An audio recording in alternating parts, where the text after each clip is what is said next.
Hello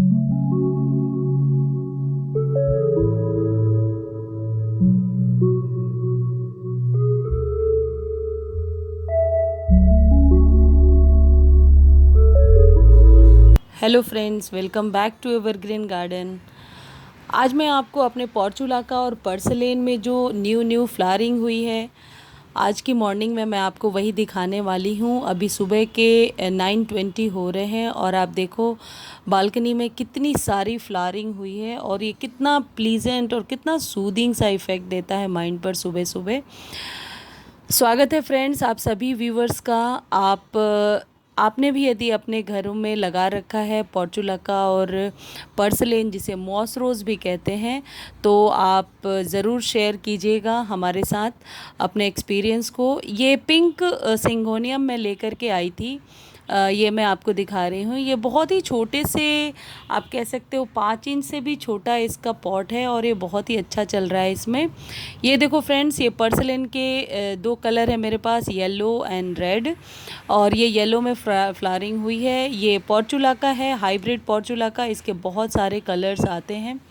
ये रोहियो का plant है जो थोड़ा सेमी शेड में अच्छे से ग्रो होता है और वाटरिंग भी कम करनी होती है। ये पर्पल हर्ट है और ये सारे प्लांट्स बहुत ही अच्छे से चल रहे हैं। इतनी गर्मी में भी बहुत ही अच्छे से सरवाइव कर रहे हैं क्योंकि मैंने इन्हें शेडी प्लेस में रखा है। फ्रेंड्स, इसे 9 बजिया भी कहते हैं इन प्लांट्स को, क्योंकि सुबह की मॉर्निंग की जब 9 o'clock या 10 o'clock के अराउंड इनमें फ्लावरिंग होती है और जैसे जैसे दोपहर आफ्टरनून के बाद इनकी जो फ्लावर जो है वो मुरझा करके और ख़राब हो जाती है। यानी कि एक दिन में ही ये फ्लावर ब्लूमिंग करके और शाम तक जो है वो काफ़ी ड्राई सी हो जाती है। नेक्स्ट डे फिर न्यू ब्लूमिंग होती है। और ये यदि आपने इसमें फर्टिलाइज़र और सनलाइट का अच्छे से ख्याल रखा तो ये पूरा ही भर जाता है। बहुत ही आसानी से प्रोपोगेट होकर के चलने वाला प्लांट है। और ये मोरपंखी है जिसे थूजा कहते हैं, ये भी बहुत ही अच्छा चल रहा है। एक्चुअली ये ऐसा टाइम है, थोड़ी ह्यूमिडिटी भी है, तो ये सभी प्लांट्स के लिए बहुत ही अच्छा। ये येलो है, येलो पर्सलेन। ये लास्ट ईयर यदि आपने देखा होगा तो मैंने लास्ट ईयर भी शेयर किया था ये सारे प्लांट्स। इन प्लांट्स को आसानी से नेक्स्ट ईयर के लिए ओवर द ईयर आप सेव करके रख सकते हैं। बहुत ही आसान है इसे बचाना। एक्चुअली अक्टूबर तक तो ये फ्लावरिंग करते ही हैं, फिर आप फैब तक सिर्फ 2-3 महीने ही इनकी केयर करनी होती है। उसके बाद मार्च के बाद आप फर्टिलाइज़र वगैरह डाल करके और फिर से इसे धूप में रखिए। अप्रैल एंड से ये फ्लावरिंग स्टार्ट कर देते हैं। फ्रेंड्स, जहाँ तक इसके रख रखाव की बात है तो फर्टिलाइज़र आप घर के बने हुए भी दे सकते हैं, जैसे ऑनियन पील फर्टिलाइज़र है या बनाना पील फर्टिलाइज़र है।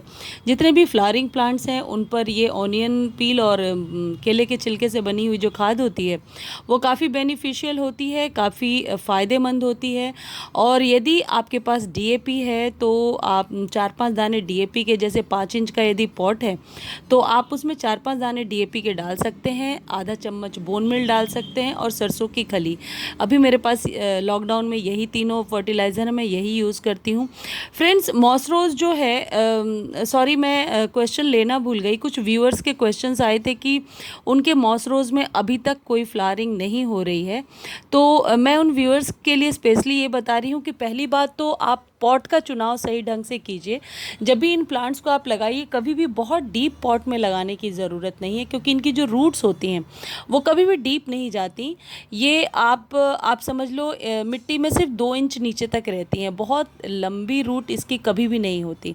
तो आप जो पॉट है वो बहुत डीप कभी भी ना लें, छोटे छोटे पॉट में लगाएं। बहुत छोटे से छोटे कंटेनर में ये ईजिली ग्रो हो जाता है और प्रोपोगेट हो जाता है।